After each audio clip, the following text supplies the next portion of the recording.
Hi everyone, you're listening to the Bridgeway podcast. The purpose of these podcasts is to give us the opportunity to share information and thoughts with you and to inspire all of you who work at Bridgeway. As ever, we'd love to hear from you, so if you've got any feedback, please get in touch. Hi everyone, welcome to the end of year Bridgeway podcast, and I'm catching up with Pino today to talk about 2023 highlights and discuss some of the topics that came up from our recent pulse survey. How are you, Pino? I'm all right. I've been measuring blood pressure and trying to get on top of that. I guess I'm at an age now where it becomes an issue. I'm trying to keep fit. I'm getting used to these very focal glasses. Yeah, I've noticed the glasses. Yeah, so I permanently wear glasses. So that's been a challenge because they are quite disorientating. Three lenses through three different types of lens through one lens. So my head's moved. So people see me moving my head around. It isn't that I'm having some kind of strange. So I'm just trying to understand which part of the lens I need to use for different bits. Yeah, but other than that, I'm fine. So all well, yeah. So obviously it's been a really busy year at Bridgeway. I know it's been a challenge in particular for my team, especially around recruiting new people. I think the headcount is increased from about to around 150 people. So from your perspective, what have been the key issues for Bridgeway this year? Yeah, I'd say the biggest challenge has been trying to make sense of the economy and rising costs, client expectations and demands. There's also been the issue of rail devolution, modernising maintenance has become quite a big thing, which has created opportunity for us, but it's suddenly put us under quite a heavy demand workload. And then stuff like Great British Railways and the fact that, it's on the cards, but there's not the legislation for it hasn't come out. And politics and wrangling over HS2 have made this year a really interesting year from a business point of view. So how have we been tackling some of those issues? Or how will we tackle some of those issues? Keeping close to our clients, understanding what they need from us and what their challenges are. I think it's really important it's good to ask your clients what they want, but it's also really good if you can find out what they're actually having issues with, because sometimes we can offer solutions that they don't realise exist. So that's managing expectations and exceeding them, isn't it? Exceeding them, yeah, trying to understand what's going off. General recruitment and investment in training development, they've been crucial parts of being able to meet that demand. And I think the biggest thing for me has been the fact that, seeing the business approach that kind of problem at every level, whether it's business support, people in development team, the operations teams who are facing the clients who are asking for more and demanding more, right through to commercial and finance. It's taken everybody to be involved to make that recruitment happen. So that's been a classic example of Bridgeway at its best, I'd say. Yeah, I think we've really had to work together in terms of my team, BSS, particularly recruiting people. It always has a knock on fleet, vans, IT equipment, everything. It's really important that we work together for that. So one of the things that we continue to talk about this year is marginal gains, and we asked a question around this on our pulse survey. But one thing that came back was that we can be penny wise and pound foolish. What would you say to that? It's a real risk. It can be the case, and every time we're sort of trying to look at making some kind of savings, it's really important that the bigger picture's looked at. But at the same time, it's like, for example, as an example, if you had a halogen lamp, a light fitting that worked off halogen, massive, quite a heavy user of energy, and if you wanted to change that fitting, you would have to spend pounds on it. Now, the easy thinking around it would be, well, it's only costing you pennies extra to run that thing. Why spend all those pounds right now? Well, you would spend them because if the money works out, you're saving pennies forever once you've made that investment in that new light fitting. And in some instances, we need to be able to have those conversations. The first thing that needs to happen is for somebody to say, well, if we do this, we might save money. What we've then got to do is understand whether that works in the short, medium or long term. Sometimes it's obvious that marginal gains can save us money. Other times it actually needs somebody to sit down and calculate it. Yeah. I think what's really important is that people don't don't stop suggesting these things. Yeah. They're really important to get those ideas out there. And no idea is a bad idea, is it? No idea is a bad idea. Sometimes marginal gains will work, sometimes they won't. Yeah. It's important that we don't lose sight of the bigger picture, but that doesn't mean you shouldn't be looking for marginal gains. And you know, I think a recent classic is that David Brailsford has been recruited by Man United. Oh, has it? I didn't know that. Yeah, so David Brailsford's the guy that came up with marginal gains for British cycling, which is where I got that whole thing from.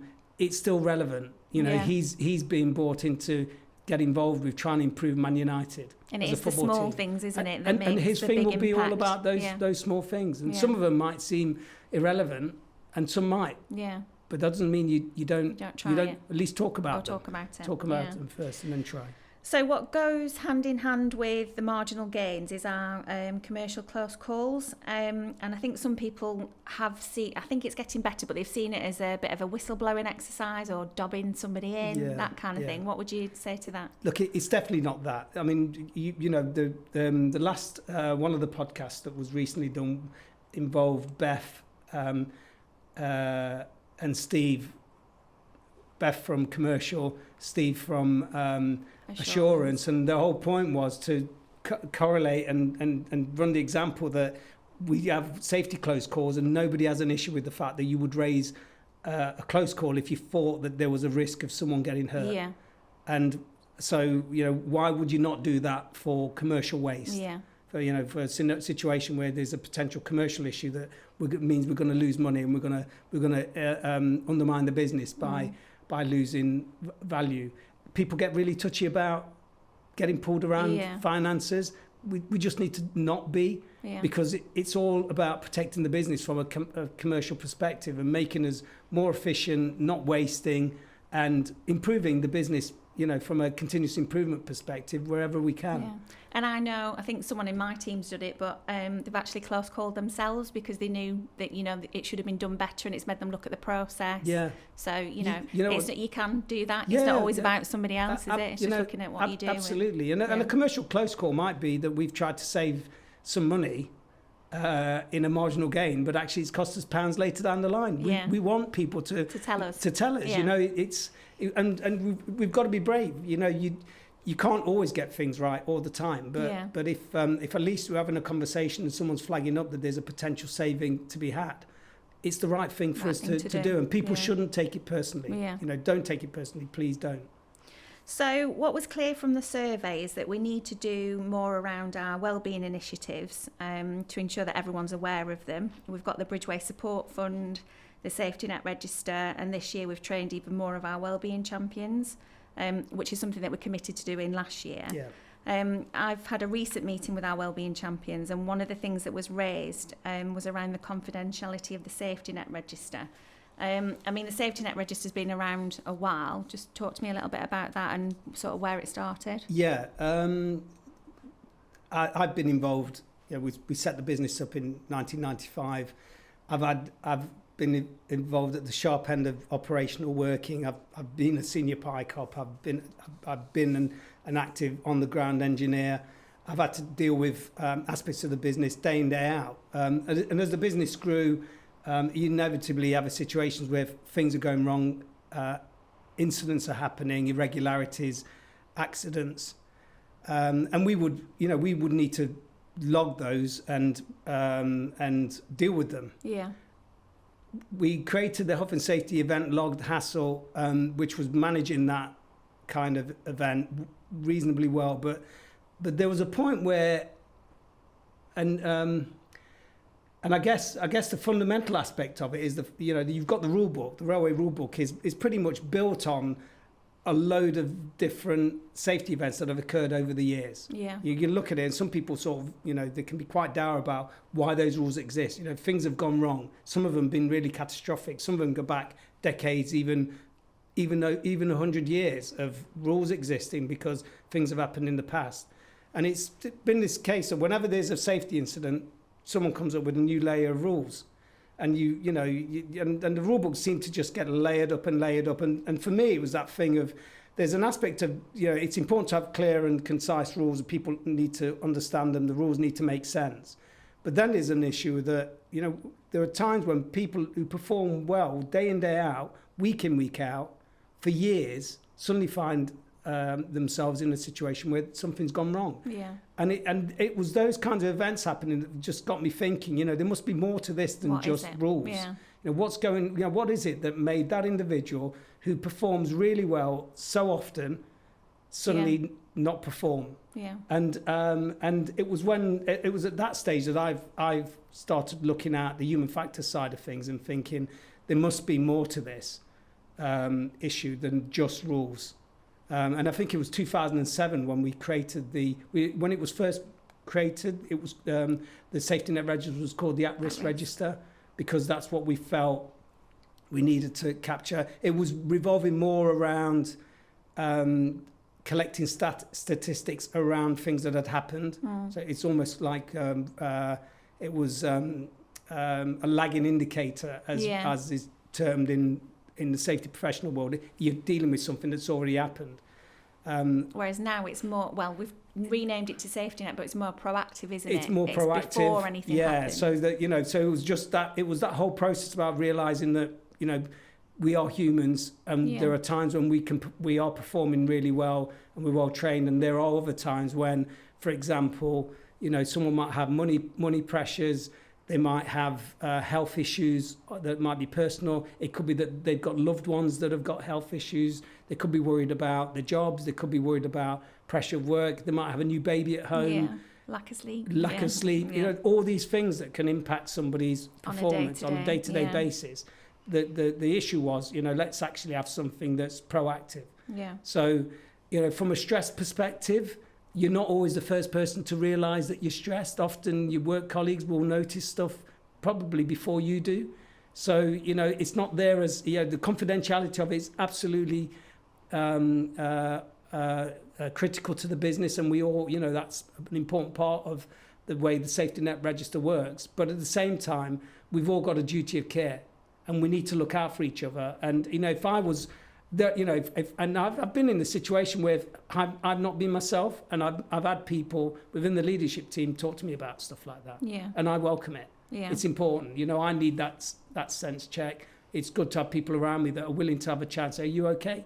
And, and the safety net register is all about that. It's there as a protective mechanism for us as a business to it's a safety net for people. It does what it says on the tin, doesn't it? It does what it says on the tin. And it shouldn't be seen as a negative thing. I know of some people that have actually put themselves on the safety net register because they know that. I put myself on it. You did, When my brother Pete was going through his health issues, it was quite distracting. I was spending quite a lot of time in oncology wards, and then after that in cardiac wards and what have you, and I knew that I wasn't 100%.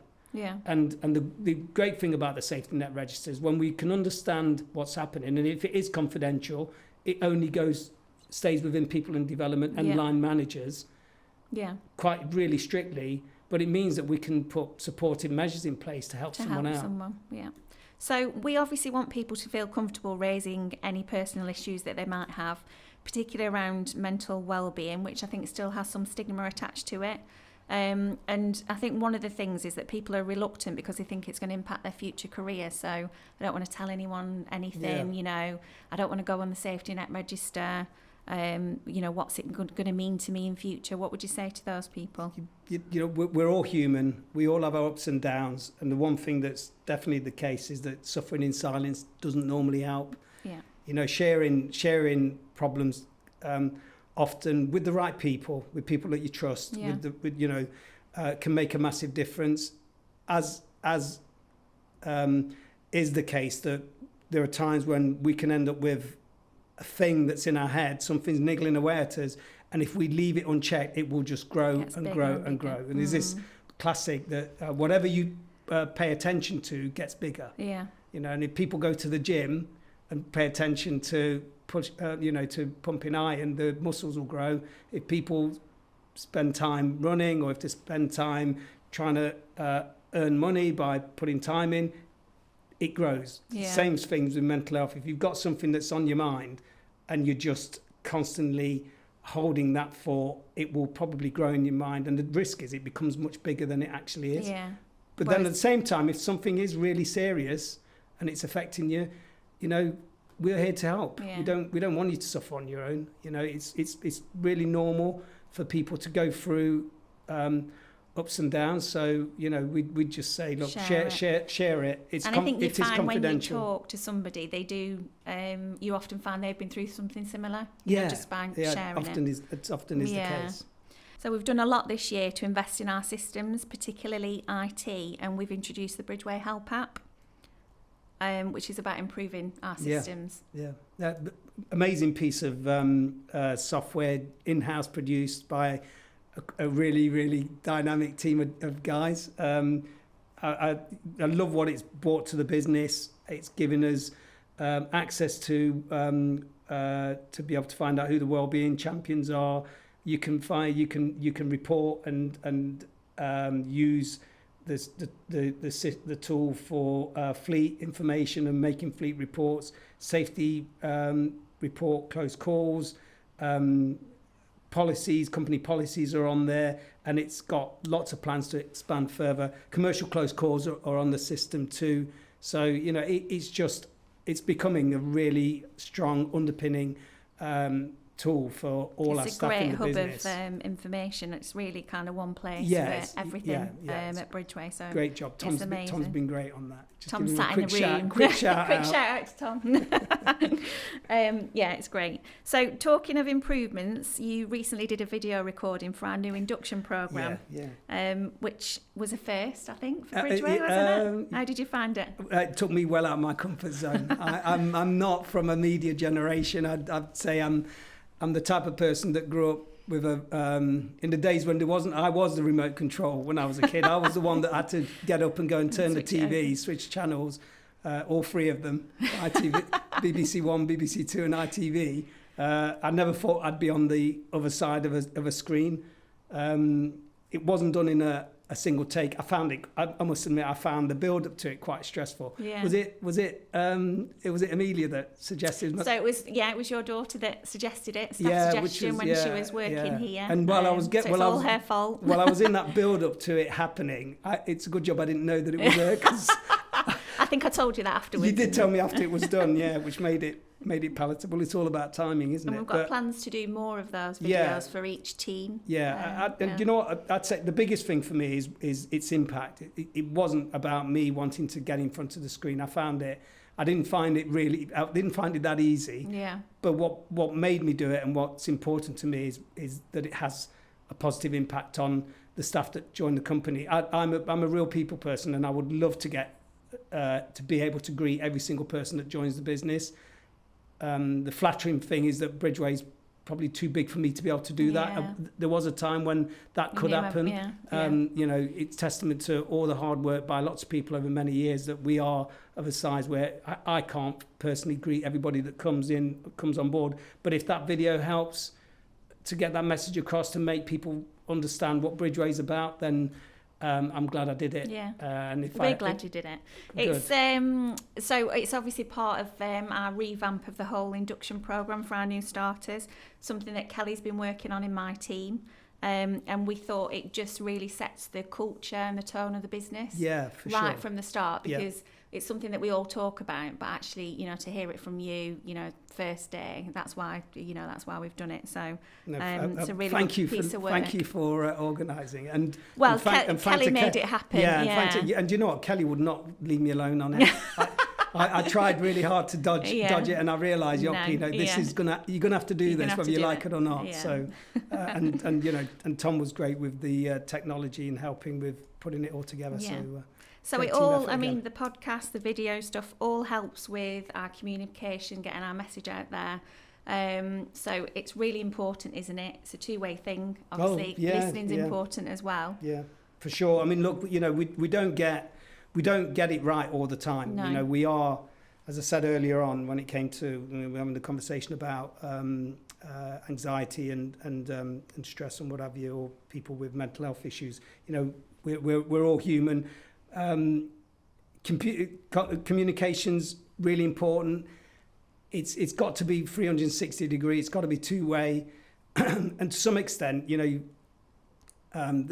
old classic is you have 2 ears and 1 mouth, and you should do twice the amount of listening and 1 times the talking, which I probably fail on more than most. And I'm sure going to remind you. Yeah, that, I'm sure you'll remind me of that. But it is really important. What we've got to do is, and what I need to do, I guess, from a leadership perspective, is cast the right mood shadow across the business and within the organisation to give people that psychological safety where they feel they can speak up. Yeah. Now, on the flip side of that, there are times when I'm not in the best listening mood. Yeah. Because I might be under pressure, or because I might be rushed,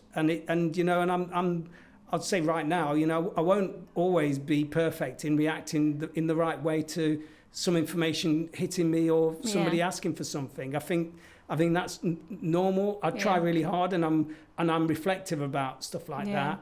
But if I'm in that kind of place, I'd still want people to push a point if they think it's important enough. Now, it might not be that moment is the best time to do it, but it might be the case that revisit it. Yeah. If something's important enough, do try and get the message out there.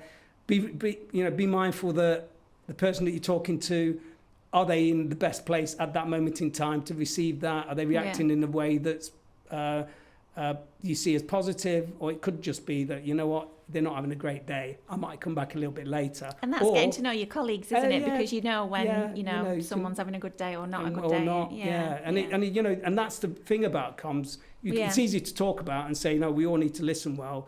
But, let's be realistic. We're not always in that sort of listening mood. Yeah.